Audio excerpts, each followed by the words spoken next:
I grew up in a small rural village in Poland, the kind of place where the nights are silent, the forests thick, and everyone knows everyone else.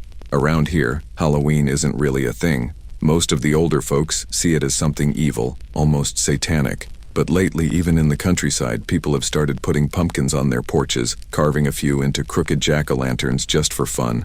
Back then, I was 11 and had a habit of walking my dog Suzie every evening. She was a big dog, half shepherd and half something wild, with more strength than manners. Taking her out during the day was impossible. She barked at kids, lunged at cyclists, and scared anyone who got too close. So nighttime was our quiet hour, when the streets were empty and we could walk without trouble. But autumn in Poland turns dark fast. By 8 o'clock, it already feels like the middle of the night.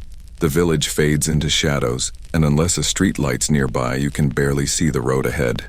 That night was one of those evenings, cold, windless, the kind where the air feels heavier than usual. Suzie and I took our usual route, a narrow path that led from the small supermarket near my house to the old church at the edge of town.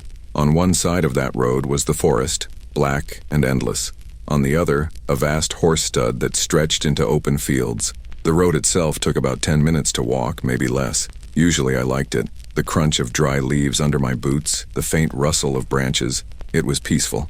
That night, I was lost in thought, enjoying the stillness, when Suzie suddenly froze. A low growl rolled out of her chest, deep and angry.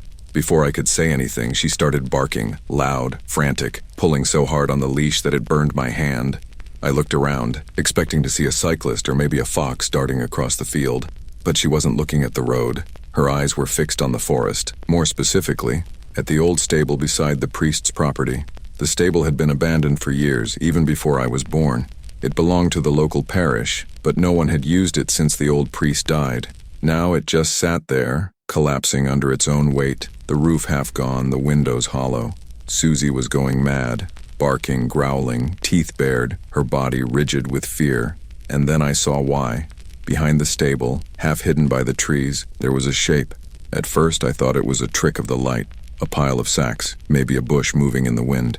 But as my eyes adjusted, I realized it was a person, a man. He was kneeling, perfectly straight, facing my direction. I couldn't see his face, only that he was dressed in white, his clothes reflecting faint moonlight. Not just white, a robe, the kind priests wear. He wasn't hiding, but he wasn't making himself seen either, just kneeling there, motionless like a statue waiting to breathe. A cold wave ran through me. Every instinct told me to leave. "Come on, Suzie," I whispered, tugging the leash. But she wouldn't move. I had to grab her harness and pull hard, dragging her along. My heart pounded so loud I could hear it in my ears. I didn't want to run, not yet. If that man didn't realize I'd seen him, I didn't want to make it obvious. The church was only a minute away. I could already see a few people outside, maybe locking up after evening prayers. For a moment, I thought about telling them, but what could I even say? There's someone kneeling behind the stable? They'd laugh, or worse, not believe me. So I kept walking. That short trip home felt endless. Every few steps I looked back. The trees swayed in the wind, the shadows moved, but I never saw him again.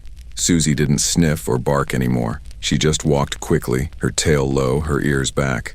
When we finally reached home, I locked the door and tried to calm down. I told myself it was probably nothing, maybe a villager praying or someone playing a stupid prank. But deep down, I knew it wasn't that simple. That night I woke up to sirens, woke up, loud, wailing, echoing through the fields. They lasted nearly half an hour, slicing through the quiet village like a warning. My parents stood at the window confused. Fire trucks, police, the entire road was lit up in flashing red. The next morning the news spread fast. The priest's old stable had burned to the ground. Some people said it was vandals, teenagers fooling around before Halloween. Others blamed drunks or squatters. But I knew better. The person I saw that night wasn't laughing or sneaking around. He wasn't acting like a bored kid trying to scare someone. He was waiting for something to happen, or for someone to come closer. What chills me the most, even now, is the timing. When I saw him, it was just after 8. The fire didn't start until nearly 2 in the morning. That's almost 6 hours later.